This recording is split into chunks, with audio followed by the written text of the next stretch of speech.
Website पर online नामांकन की सुविधा उपलब्ध है, लेकिन कानून के अनुसार नामांकन पत्र व्यक्तिगत रूप से भी दाखिल किया जा सकता है।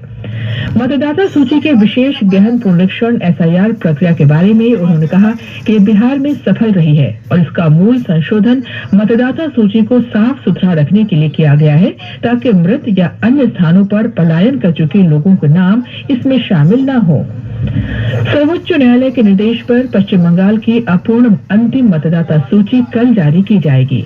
इसमें उन मतदाताओं के नाम भी शामिल होंगे जिनके दस्तावेज और दी गई जानकारी का अभी SIR प्रक्रिया के तहत न्यायिक सत्यापन होना है। भारतीय जनसंचार संस्थान IIMC का 57वां दीक्षांत समारोह आज नई दिल्ली में होगा। समारोह में उपराष्ट्रपति CP राधाकृष्णन मुख्य अतिथि होंगे। IIMC के कुलाधिपति तथा सूचना और प्रसारण मंत्री अश्विनी वैष्णव समारोह की अध्यक्षता करेंगे। इस अवसर पर उपराष्ट्रपति IIMC नई दिल्ली में नए अकादमिक ब्लॉक और छात्रावास ब्लॉक की आधारशिला भी रखेंगे। सूचना और प्रसारण मंत्री इंक्यूबेशन सेंटर में क्रिएटर्स लाउंज का उद्घाटन करेंगे।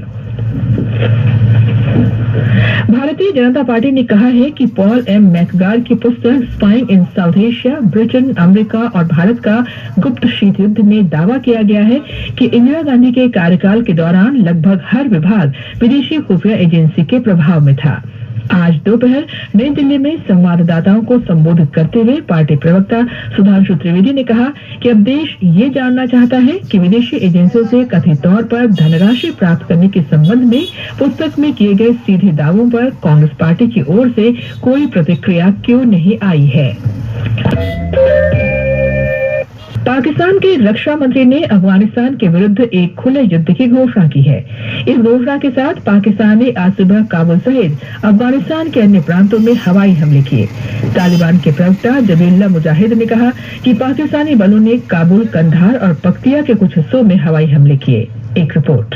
पाकिस्तान ने दावा किया है कि उसने कल रात अफगानिस्तान के खिलाफ गजब लिल हक अभियान की शुरुआत के बाद लगभग 133 अफगान तालिबानियों को मार गिराया। वहीं तालिबान के रक्षा मंत्रालय ने कल रात 19 पाकिस्तानी सैन्य चौकियों और 2 सैन्य ठिकानों पर कब्जा किए जाने तथा कुल 55 पाकिस्तानी सैनिकों को मार गिराने की बात कही है। हालांकि किसी स्वतंत्र अंतर्राष्ट्रीय एजेंसी ने इन आंकड़ों को सत्यापित नहीं किया है। दोनों पक्ष एक दूसरे को भारी नुकसान पहुंचाने का दावा कर रहे हैं। संयुक्त राष्ट्र प्रमुख अंतोनियो गुतेरेश ने पाकिस्तान और अफगानिस्तान से कूटनीति के जरिए समाधान तलाशने का आग्रह किया है। इससे पहले भारत ने अफगान क्षेत्र पर पाकिस्तान के हवाई हमलों की कड़ी निंदा की। इन हमलों में रमजान के पवित्र महीने में कई नागरिक हताहत हुए हैं, जिनमें महिलाएं और बच्चे भी शामिल हैं।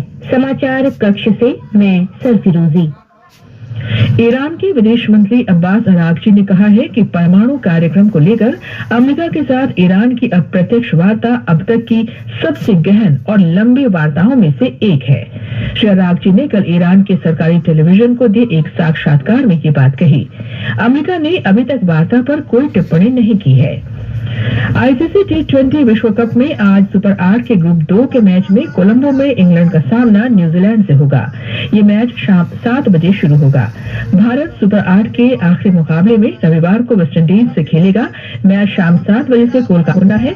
कल भारत ने जिम्बाब्वे को 72 रन से हरा दिया था। उपराष्ट्रपति CP राधाकृष्णन, प्रधानमंत्री नरेंद्र मोदी, गृह मंत्री अमित शाह और कृषि तथा किसान कल्याण मंत्री शिवराज सिंह चौहान ने महान स्वाधीनता सेनानी चंद्रशेखर आजाद के बलिदान दिवस पर उन्हें भावभीनी श्रद्धांजलि अर्पित की है। मौसम विभाग ने अरुणाचल प्रदेश, असम, मेघालय, केरल और माहे में कल तक तेज वर्षा का अनुमान व्यक्त किया है। रविवार तक पश्चिम बंगाल के ऊपर हिमालयी क्षेत्र और सिक्किम में तेज हवाएं चलने का अनुमान है। अंत में मुख्य समाचार एक बार फिर। प्रधानमंत्री नरेंद्र मोदी ने पारदर्शिता और जवाबदेही बढ़ाने के लिए AI, ब्लॉकचेन और डेटा एनालिटिक्स के उपयोग का आग्रह किया है। प्रधानमंत्री ने बजट उपरांत वेबिनार में और सुधारों तथा व्यापार सुगमता के लिए नीतियों के प्रभावी कार्यान्वयन पर जोर दिया।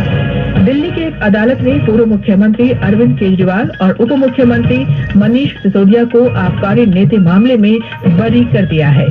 CBI का उच्च न्यायालय में अपील का फैसला। तमिलनाडु के पूर्व मुख्यमंत्री और ऑल इंडिया अन्ना DMK समन्वयक O पन्नीरसेल्वम DMK में शामिल हो गए हैं। पाकिस्तान ने अफगानिस्तान के विरुद्ध खुले युद्ध की घोषणा की है।